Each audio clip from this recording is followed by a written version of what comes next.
There are two global crises that are escalating for President Donald Trump. For the second day in a row, Iranian-backed protesters have attacked the U.S. embassy in the Iraqi capital of Baghdad.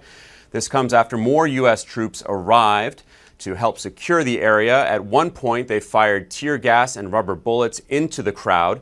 A reporter from the Washington Post just obtained and posted this video of those demonstrators retreating just hours ago. And in that video, you can see them celebrating and chanting declarations of victory as they march through the streets of Baghdad. So while the violence has, for the most part, stopped for the time being, the situation is still extremely tense. And there's no better illustration of that than Secretary of State Mike Pompeo deciding to not travel to Ukraine on Friday so that he can continue to monitor the situation in Iraq. President Trump and Iran's leader are now in a war of words. And then completely separately, there's Kim Jong-un, the North Korean dictator, sharing a new nuclear message for the new year, threatening to unveil what he calls strategic weapons. Let's start with Baghdad, and senior international correspondent Arwa Damon is there. Arwa, those protesters, as we just mentioned, they have retreated. In at least one clip, we saw them, heard them claiming victory. How does this episode over the past 48 hours change things on the ground? Well, it makes what is already a very complicated country even more so. And we saw those protesters as they were departing a few hours ago when we were outside of the U.S. Embassy. They were not just chanting victory, they were stomping on the images of President Trump, and they were saying that they were retreating because they had delivered their message to America. And they were very quick to emphasize that even though this protest had ended, their demand that America leave Iraq has not. They said that now they're going to be keeping a very close eye on Parliament, leaving it for the time being, at least, in the hands of the Iraqi government to figure out how to handle this situation, and from their perspective, how to handle America leaving this country, claiming that they want to accomplish that now through political means. But this whole situation over the last 24 to 36 hours has really cut to the very crux of a number of very complicated issues here in Iraq. The Iraqi security forces were down there when we got there a few hours ago. Question is, where were they while these protesters were trying to storm the U.S. Embassy compound? And we saw the Minister of Interior. He said, well, it took us a while to rally the troops that we needed. We spoke to one member of the Iraqi security forces who said, what were we supposed to do?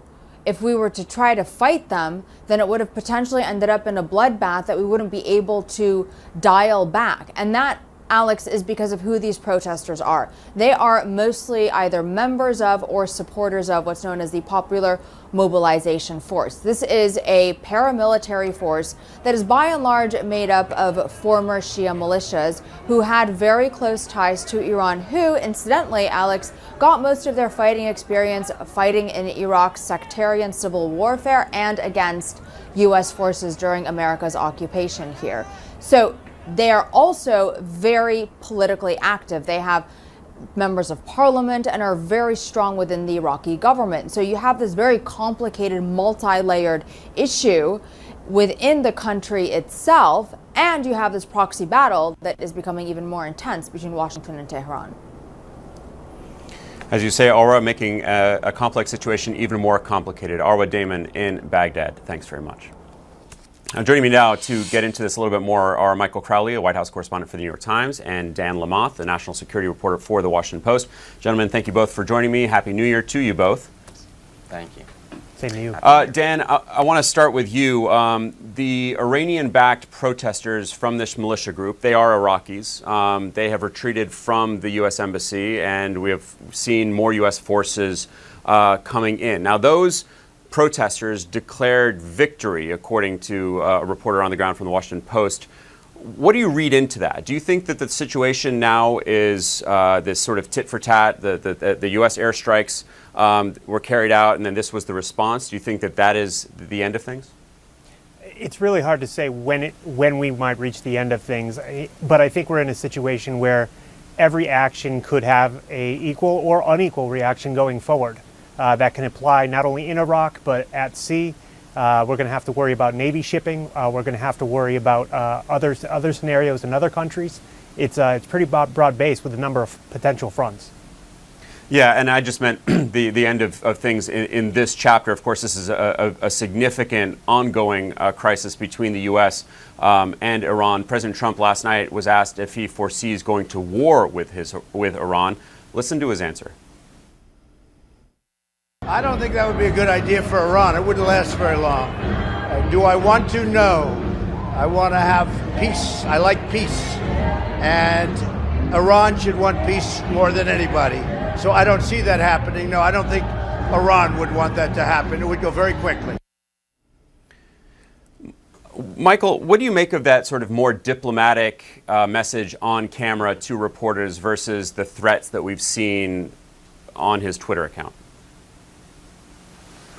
Well, definitely President Trump sends mixed messages when it comes to Iran in particular and in other areas of foreign policy where he obviously, his political style throughout is about projecting strength, hitting back harder than he gets hit by, multiple factors.